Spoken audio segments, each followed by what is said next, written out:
스가랴 8장. 온 세상의 주인이신 여호와께서 내게 다시 다음과 같이 말씀하셨다. 온 세상의 주인인 나 여호와가 말한다.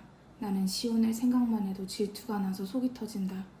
원수들이 예루살렘에 한 것들을 생각하면 맹렬한 분노가 폭발한다. 여호와께서 이렇게 말씀하셨다. 내가 이제 시온으로 돌아가겠다. 내가 예루살렘 성 안에서 살겠다. 그때는 예루살렘이 진실한 도성이라고 불리며 내가 온 세상의 주인으로 거주하는 시온산은 거룩한 산이라고 불릴 것이다. 온 세상의 주인이신 여호와께서 이렇게 말씀하셨다.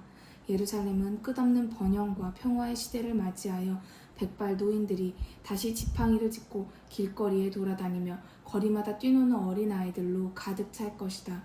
온 세상의 주인이신 여호와께서 이와 같이 말씀하셨다. 지금 시리에 빠져있는 소수의 남은 자들에게는 이런 일이 믿어지지 않겠지만 너희는 온 세상의 주인인 내게 그런 일이 불가능할 것으로 생각하느냐? 온 세상의 주인이신 여호와께서 이렇게 말씀하셨다. 보아라, 내가 해 뜨는 곳에서부터 해 지는 곳에 이르기까지 온 세상에서 내 백성을 해방시켜서 그들을 모두 고향 땅으로 데려다가 예루살렘에서 다시 안전하게 살도록 하겠다. 그때는 그들이 내 백성이 되고 나는 변함없이 진실하고 의로운 관계로 그들의 하나님이 될 것이다. 온 세상의 주인이신 여호와께서 이렇게 말씀하셨다. 온 세상의 주인이신 분의 성전을 지으려고 주춧돌을 놓던 그날 예언자들에게서 이런 말씀을 직접 들었던 사람들아, 힘을 내어 성전 공사를 완성하여라. 그때 나는 예언자들을 시켜서 너희에게 이런 말을 하였다. 너희가 아무리 일을 하여도 품삯을 전혀 받지 못하였고 너희 가축들도 전혀 벌어들인 것이 없었다. 그때는 범죄가 들끓고 있었기 때문에 도성 밖으로 나가는 사람은 다시 안전하게 되돌아올 수 있을지 아무런 보장이 없었다. 그때는 내가 동족끼리 서로 잡아먹도록 분쟁을 일으켜 놓았었다. 그러나 이제는 내가 살아남은 이 백성에게 완전히 다르게 대해주겠다. 온 세상의 주인이신 여호와께서 하신 말씀이다.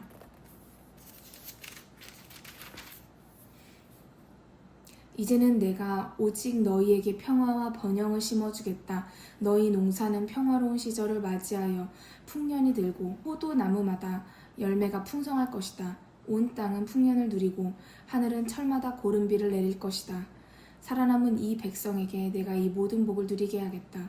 유다와 이스라엘아, 이방인들은 저주하고 욕을 할 때마다 유다 사람들처럼 가련한 신세가 되어라 하였으나 이제는 그 소리가 사라질 것이다. 이제 유다라는 말은 저주하는 말이 아니라 축복하는 말이 될 것이기 때문이다. 유다 사람처럼 성공하고 행복하기를 바란다는 말이 이방인들에게 유행할 것이다. 그러므로 너희는 두려워하거나 실망하지 말아라. 오히려 힘을 내어 성전 재건을 계속하여라. 보아라, 온 세상의 주인이신 여호와께서 이같이 말씀하셨다.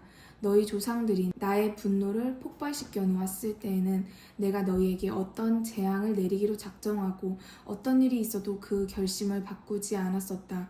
온 세상의 주인이신 여호와께서 하신 말씀이다. 그와 똑같이 오늘날 내가 다시 예루살렘 시민과 유다 백성에게 복을 내려주기로 작정을 하였다. 너희는 내 마음이 다시 바뀔까봐 걱정하지도 말고 두려워하지도 말아라. 오히려 너희는 내가 시키는 일들을 하여라. 너희는 서로 진실한 말을 하여라. 모든 사람에게 유익하도록 법정에서 올바른 판결을 내려라. 검은 것도 희다고 하는 따위의 거짓말은 아예 입에서 떼어버려라. 이런 것들은 내가 모두 미워하기 때문이다. 여호와께서 하신 말씀이다. 온 세상의 주인이신 여호와께서 내게 다음과 같이 말씀하셨다. 너희가 4월과 5월과 7월, 10월에 슬퍼하며 금식하던 절기들이 이제 환희의 명절로 바뀔 것이다. 유다의 탄식이 환호성으로 바뀌고 그 슬픔과 고통이 기쁘고 즐거운 잔치로 변할 것이다. 그러므로 이제는 나와 진실한 관계를 유지하고 항상 모든 사람의 유익을 먼저 생각하여라. 온 세상의 주인이신 여호와께서 말씀하셨다. 온 세상의 주인이신 여호와께서 이같이 말씀하셨다. 또 이런 일도 일어날 것이다. 온 세상의 백성들과 많은 성읍의 주민들이 올 것이다. 한 성읍의 주민들이 다른 성읍의 주민들을 찾아가서 이렇게 권면할 것이다. 우리와 함께 예루살렘으로 갑시다. 우리는 성지를 순례하려 한다오. 많은 백성과 강대한 국가들이 예루살렘으로 와서 온 세상의 주인인 나를 경배하고 은혜를 구할 것이다. 온 세상의 주인이신 여호와께서 이같이 말씀하셨다. 그때는 이런 경험들을 하게 될 것이다. 세계 만민들 중에서 언어가 다른 10사람이 와서 유다 사람 한 명의 옷자락을 붙잡고 하나님께서 당신들 편에 계시다는 소식을 우리가 들었으니 우리가 당신들과 동행하기를 원합니다 하고 간청할 것이다.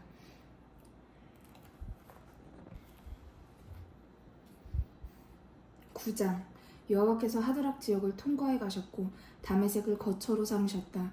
아람 족속의 성읍들도 이스라엘의 모든 지파들과 마찬가지로 주님의 것이기 때문이다. 다메섹에 인접한 성읍 하맛도 주님의 것이다. 두로와 시돈이 아무리 영리하고 빈틈이 없다고 하여도 그들도 주님의 것이다. 비록 두로가 철저하게 무장을 하고 지극히 부유하게 되어 은을 흙덩이처럼 쌓아놓고 금을 길바닥에 돌덩이처럼 모아놓았다고 하여도 주께서 성의 군인들을 바닷속에 집어던지셔서 그 성을 점령하실 것이다. 그때 두로는 불에 탈 것이다. 아스글론이 이런 일을 보고 두려워할 것이다. 가사도 그 일을 보고 두려워서 벌벌 떨 것이며 에그론도 무서워서 떨 것이다. 그 성의 희망이 수치로 변하였기 때문이다. 가사는 정복을 당하여 왕이 피살되고 아스글론의 주민들은 모두 잡혀가서 한 사람도 남지 않을 것이다. 아스돗에는 호남 민족이 와서 정착할 것이다. 그때 내가 블레셋 족속의 자주권을 박탈하겠다. 호남 민족에게는 내가 짐승의 고기를 피와 함께 먹지 못하도록 가르치고 돼지고기와 같이 부정한 고기도 먹지 못하도록 가르치겠다. 그 후에 남은 자들은 우리 하나님을 섬기는 백성이 되어서 이스라엘의 새 지파로 채용될 것이다. 그때는 에그론의 주민들도 여부스 족속과 같이 될 것이다. 이때부터는 내가 내 땅의 사령관으로 주둔하여 통과하는 모든 사람들을 통제하겠다.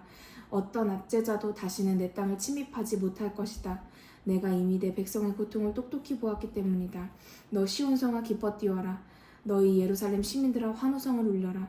보아라, 내 왕께서 내게로 오실 것이다. 그분은 의로우시고 노련한 해방자이시다. 그런데도 겸비하여 나귀를 타고 오신다. 잡종도 아니고 전투용도 아닌 새끼 나귀를 타고 오신다. 그분은 전쟁의 무기들이 소멸되도록 에브라임에서 전차들을 없애시고 예루살렘에서 군마들을 없애실 것이다. 그분은 또 세계 만민에게 평화를 제공해 주셔서 그분의 통치가 이 바다에서 저 바다로 퍼지고 세계 이 끝에서 저 끝까지 이를 것이다. 먼저 이스라엘 백성이 회복된다. 여호와께서 말씀하셨다. 이스라엘 백성아, 너와 피로 맺은 계약에 따라서 내가 내 포로들을 물없는 웅덩이 속에서 해방시키겠다. 시온 성아, 포로들이 희망에 가득 차서 내게로 돌아올 것이다. 내가 쫓겨나서 고생한 세월에 대하여 내가 2배로 갚아주겠다. 보아라, 내가 직접 나서서 헬라의 군대를 치겠다. 나의 활은 유다 사람들이며 나의 화살은 에브라임 사람들이고 내가 원수에게 휘두르는 칼은 예루살렘 사람들이다. 그때 여호와께서 몸소 그들의 곁으로 오셔서 번개처럼 화살을 쏘실 것이다. 주 여호와께서 우레소리처럼 나팔을 부시고 사막의 열풍을 타고 원수들을 치러 갈 것이다. 온 세상의 주인이신 여호와께서 방패가 되어 자기 백성을 보호해 주실 것이다. 주께서 던지시는 팔맷돌들이 원수들을 모조리 때려 눕히고 주님의 용사들은 그들의 몸에서 흐르는 피를 포도주처럼 마시고 승리의 환호성을 외칠 것이다.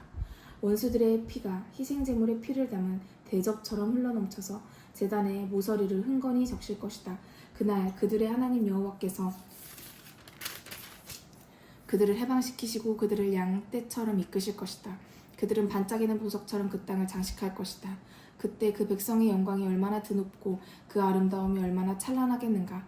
그 땅에 곡식과 포도주가 풍부하여 젊은이들이 튼튼하고 행복하게 자라날 것이다.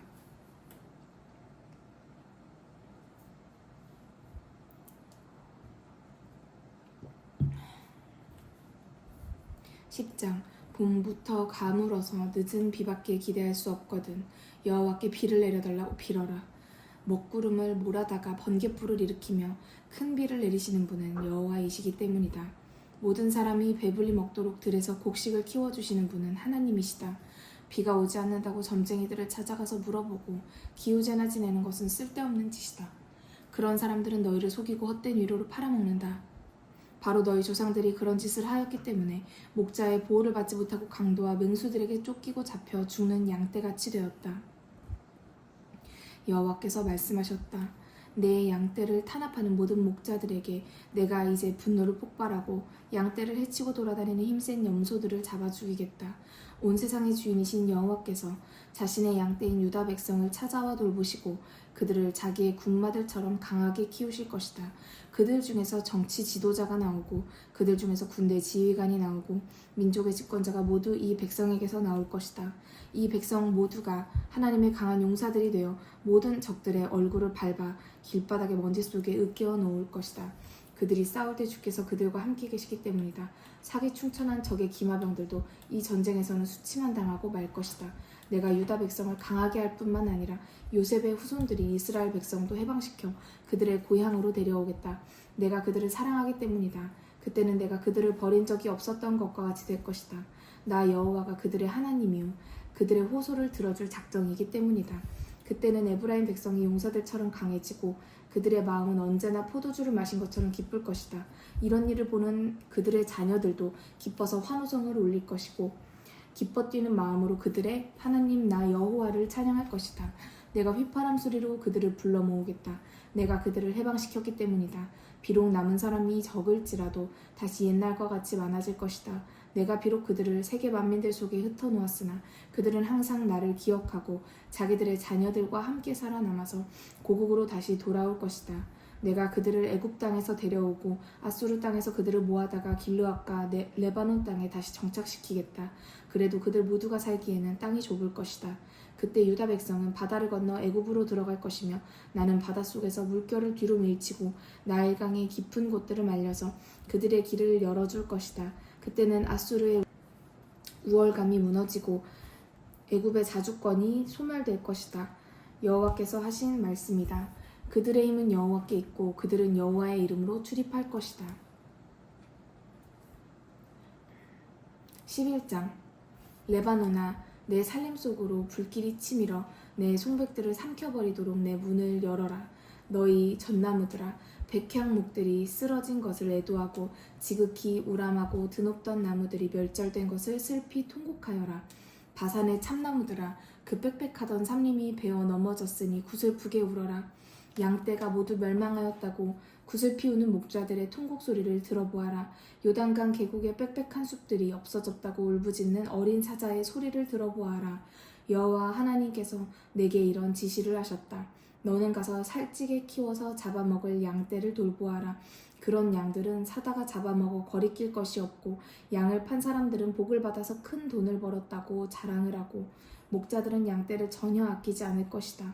이 땅에 사는 사람들을 나도 그것들과 똑같이 아끼지 않을 작정이다. 여호와의 말씀이다. 보아라, 내가 이 땅의 사람들을 각각 그 이웃사람의 손과 자기 나라 왕의 손에 넘겨주어 그들의 이 땅을 망치게 만들겠다. 나는 절대로 그들의 폭력에서 이 백성을 구출해내지 않겠다. 그래서 나는 잡아팔 양떼를 소유한 장사꾼들을 찾아가서 그들의 양떼를 맡아 돌보았다. 이때 나는 지팡이 둘을 가지고 양을 쳤는데 하나는 은총이라 부르고 다른 하나는 연합이라고 부르는 지팡이였다. 나는 그 한 달 동안에 목자 셋을 제거하였다. 그 다음에는 나도 더 이상 양떼를 돌볼 수 없을 만큼 실증이 났으며 양떼도 나를 싫어하였다. 결국 나는 선언하였다. 나는 너희를 칠 수 없다. 죽을 양은 죽고 길을 잃은 양은 길을 잃고 남은 양들은 서로 잡아먹든지 말든지 하여라. 그러고 나서 나는 은총이라고 부르던 내 지팡이 하나를 가져다가 부러뜨림으로써 주께서 이 모든 백성들과 맺으셨던 휴전 협정을 무효화시켰다. 그 효력은 즉각 느낄 수가 있었으며 나의 행동을 눈여겨보던 장사꾼들은 내가 여호와의 지시를 받고 그와 같은 임무를 수행한 것임을 깨닫게 되었다. 그래서 내가 그 장사꾼들에게 말하였다. 당신들이 좋게 생각한다면 이제 내 품삯을 주시오. 그러나 싫으면 그만두시오. 그러자 그들은 내게 은화 30개를 내 품삯으로 주었다. 이때 주께서 내게 지시하였다. 그들이 내 몸값으로 쳐서 준 그 기막힌 돈을 성전의 헌금궤에 던져두어라. 그래서 내가 그 은화 30개를 가져다가 성전의 헌금궤에 던져두었다. 그리고 나는 연합이라고 부르던 나의 둘째 지팡이도 가져다가 부러뜨림으로써 유다와 이스라엘의 동족 관계를 끊어놓았다. 그런 일이 있은 다음에 주께서 내게 다시 임무를 부여하셨다. 너는 다시 가서 양떼를 돌보아라. 그러나 이번에는 게으르고 미련하고 악하고 거짓된 목자가 되어라. 내가 이제 이 나라에 이런 목자를 한 사람 세울 것이기 때문이다.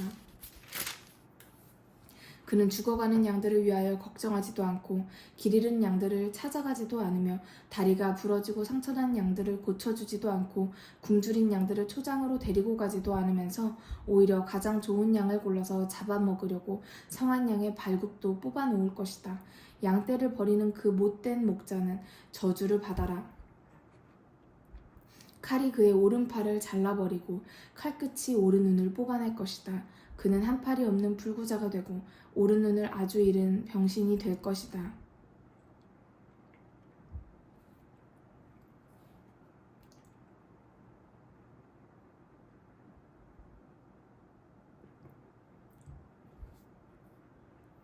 (12장) 이 예언의 말씀은 주께서 이스라엘의 운명에 대하여 선포하신 것이다. 하늘을 펼쳐놓고 땅에 기초를 놓으신 여호와께서 사람의 가슴속에 생명과 영혼을 만들어 놓으신 분께서 이렇게 말씀하셨다. 보아라, 내가 예루살렘을 독이 가득 찬 술대접이 되게 하겠다. 예루살렘에 군대를 파견한 이웃 모든 민족은 그 술을 마시고 비틀거릴 것이다. 예루살렘이 포위를 당할 때는 유다도 위기에 빠질 것이다. 세계의 모든 백성이 예루살렘을 포위하려고 모이는 그날이 오면 내가 예루살렘을 세계 만민들이 들어도 끄떡하지 않을 무거운 바위가 되게 하겠다. 그 바위를 치우려고 하는 백성들마다 크게 부상을 당할 것이다. 그날 내가 그들의 군마들을 모조리 쳐서 놀라게 하고 기마병들은 모두 미쳐버리게 하겠다. 내가 유다 백성은 두 눈을 크게 뜨고 보호해 주겠지만 세계 만민들의 군마들은 모조리 눈망울을 때려서 멀게 하겠다. 여호와께서 하신 말씀이다. 그런 일을 경험한 유다의 지도자들은 다음과 같은 확신을 증언할 것이다. 예루살렘의 주민들이 지닌 힘은 온 세상의 주인이신 그들의 하나님께 있다. 그날 내가 유다 백성들을 지원하여 바싹 마른 나무를 태우는 불이나 곡식 더미에 퍼지는 횃불처럼 그들이 순식간에 사면의 원수들을 멸절시키도록 하겠다. 그러나 예루살렘은 여전히 제자리에 남아서 더욱 평화로운 도성이 될 것이다. 그런 속에서도 여호와께서는 유다 자손들이 예루살렘 주민들보다 먼저 승리를 얻도록 도와주실 것이다. 다윗의 후손들과 예루살렘 주민들이 유다 자손을 얕잡아 볼 수 있는 동기나 우월감을 얻어서는 안 되기 때문이다. 그 다음에는 여호와께서 예루살렘 도성을 보호해 주시고 그 주민들도 강하게 도와주셔서 가장 약한 사람도 다윗처럼 강한 자가 되고 다윗 왕가의 후손들은 신들처럼 여호와의 천사들처럼 될 것이다. 그 시대가 되면 내가 예루살렘을 치려고 몰려든 민족들을 모조리 멸절시킬 것이다. 다른 한편으로는 내가 다윗의 후손들과 예루살렘 주민들에게 뉘우치는 마음을 가득 채워주어서 그들이 모두 나에게 긍휼을 베풀어 달라고 간청하게 될 것이다. 그때 그들은 자기들이 찔러 죽인 사람을 바라보며 마치 외아들을 잃고 통곡하는 사람처럼 그를 위하여 통곡하고 맏아들을 잃고 우는 사람처럼 모두 그를 위하여 비통하게 울 것이다. 그때 예루살렘 사람들이 슬퍼하며 통곡하는 소리는 무기토 골짜기에 하다드림문에서 경건한 왕 요시야가 전사하였을 때 통곡하던 백성의 소리보다도 더욱 클 것이다. 온 나라의 족속들이 따로따로 그 사람의 죽음을 애도할 것이다. 다윗 왕가의 남녀가 따로따로 울며 예언자 나단 족속의 남녀가 따로따로 울며 제사장 레위 족속의 남녀가 따로따로 울며 심의 족속의 남녀가 따로따로 울며 나머지 족속들도 남녀가 따로따로 모여서 울 것이다. 13장 그날이 오면 예루살렘에서 새로운 샘이 하나 터져 나와서 다윗의 후손들과 예루살렘 주민들이 범죄와 불순종으로 더럽힌 것들을 깨끗이 씻어줄 것이다. 또 온 세상의 주인이신 여호와께서 이같이 선포하셨다. 그날이 오면 내가 이 땅에서 우상 숭배의 흔적을 완전히 제거하여 더 이상 다른 신들의 이름을 기억하는 사람이 없도록 할 것이다. 또 권력에 아부하는 거짓 예언자들과 우상의 더러운 영을 받아 복을 선포하는 자들도 내가 이 땅에서 쓸어내버리겠다. 그때도 누가 예언을 하면 다른 사람이 아닌 바로 그의 부모가 이같이 말할 것이다. 내가 여호와의 이름을 내걸고 거짓말을 선포하였으니 더 이상 살아서는 안 된다. 그리고 예언을 하였다는 한 가지 이유만으로 아들을 찔러 죽일 것이다. 그때가 되면 예언자들마다 자신의 환상에 대하여 공개적으로 이야기하는 것을 꺼리고 부끄러워할 것이다. 그때는 백성을 속이는 예언을 하려고 털로 만든 예언자의 외투를 입는 자들이 더 이상 없을 것이다. 예언자마다 오히려 이렇게 말할 것이다. 나는 예언자가 아니라 농부입니다. 나는 본래 타고난 농부가 아닙니까? 그래도 누가 당신의 가슴과 등과 팔에 있는 그 상처들은 웬 것들입니까? 하고 다그쳐 물으면 친구들하고 싸우다가 다친 것입니다 하고 대답할 것이다. 온 세상의 주인이신 여호와께서 말씀하셨다. 가라, 일어나 내 목자를 찔러 죽여라. 내 곁에서 나와 똑같이 일하는 바로 그 사람을 찔러라. 양떼가 뿔뿔이 흩어지도록 그 목자를 쳐 죽여라.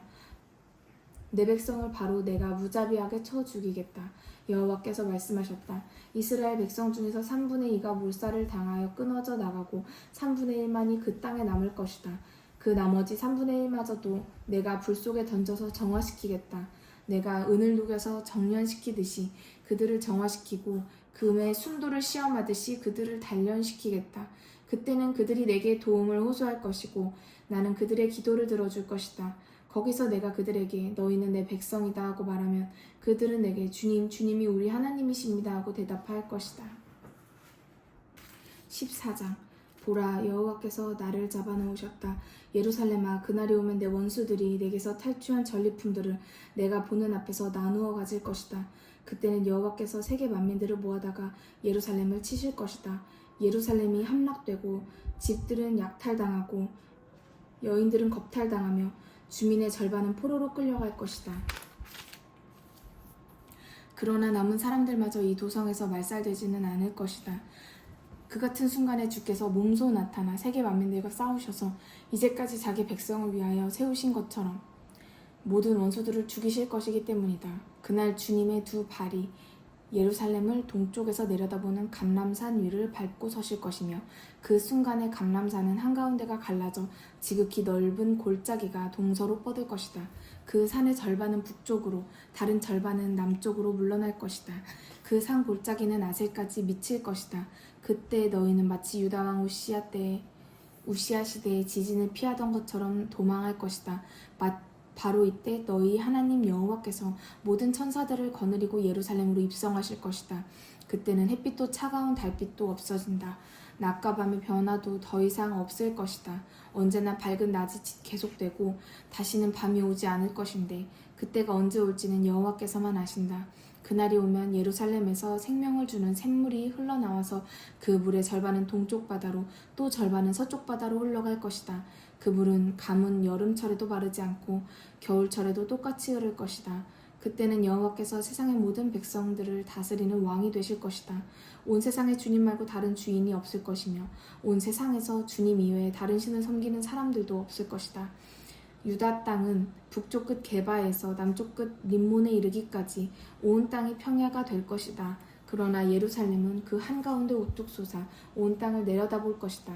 그 도성은 크게 확장되어 북쪽 성벽은 베냐민 땅으로 들어가는 동쪽의 양문에서부터 시작되어서 서쪽의 모퉁이문 곧 옛 성문이 있던 자리까지 뻗어나가고 남북으로는 북쪽의 성벽에 붙은 하나넬 망대에서부터 남쪽 끝에 있는 왕의 포도주 짜는 곳까지 뻗어나갈 것이다.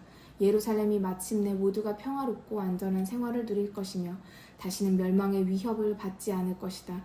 그러나 예루살렘을 무너뜨리려고 접근하였던 모든 민족은 주께서 무시무시한 전염병으로 치실 것이다. 그들은 여전히 두 발로 서 있는 동안 그들의 살이 썩고 방금 보이던 눈도 갑자기 눈구멍 속에서 썩고 방금 움직이던 혀도 갑자기 입안에서 썩을 것이다. 여호와께서 또 그날 그들을 지극히 무서운 공포에 빠뜨려서 그들이 정신적으로 완전히 혼란한 상태를 일으켜서 자기들끼리 서로 치고받다가 죽도록 할 것이다. 그때 유다 백성도 예루살렘을 위하여 싸울 것이고 모든 이웃 백성들의 보물을 전리품으로 거두어 지극히 많은 금은과 값비싼 옷들을 차지할 것이다. 예루살렘을 공격한 백성들의 진지에 머물러 있던 군마와 노새와 낙타와 나귀와 다른 모든 가축들도 사람과 똑같은 전염병에 걸려서 죽을 것이다. 예루살렘을 치러왔던 백성들 중에서 살아남은 자들은 온 세상의 주인이신 여호와를 자기들의 왕으로 섬기고 초막절을 지키기 위하여 해마다 예루살렘으로 순례할 것이다. 만약에 지상의 모든 족속들 중에서 예루살렘으로 올라와서 온 세상의 주인이신 그 왕께 경배하는 것을 거부하는 족속이 있으면 그 땅에 전혀 비가 내리지 않을 것이다. 만약 애굽 족속이 올라와서 경배하지 않으면 그 땅에 비가 전혀 오지 않을 것이다. 초막절을 지키러 올라오지 않은 민족들에게는 비 대신 재앙만 내릴 것이다. 애국뿐만 아니라 어떠한 민족이든지 초막절을 지키러 올라오지 않으면 이렇게 형벌을 받을 것이다. 그날이 오면 말방울에도 여호와께 바쳐서 성별된 것이라고 기록할 것이며 주님의 성전에 있는 냄비가 제단 앞에 제물을 바치는 주발과 똑같이 사용될 것이다. 예루살렘 도성과 유다 나라에 있는 모든 냄비가 거룩한 그릇이 될 것이다. 그래서 예루살렘에 와서 희생제물을 바치는 사람마다 어떤 냄비든지 가지고 제물에 고기를 삶을 수가 있을 것이다. 또 그날이 오면 온 세상의 주인이신 여호와께서 계시는 성전 안에서 더 이상 가나안 사람이 있지 아니할 것이다.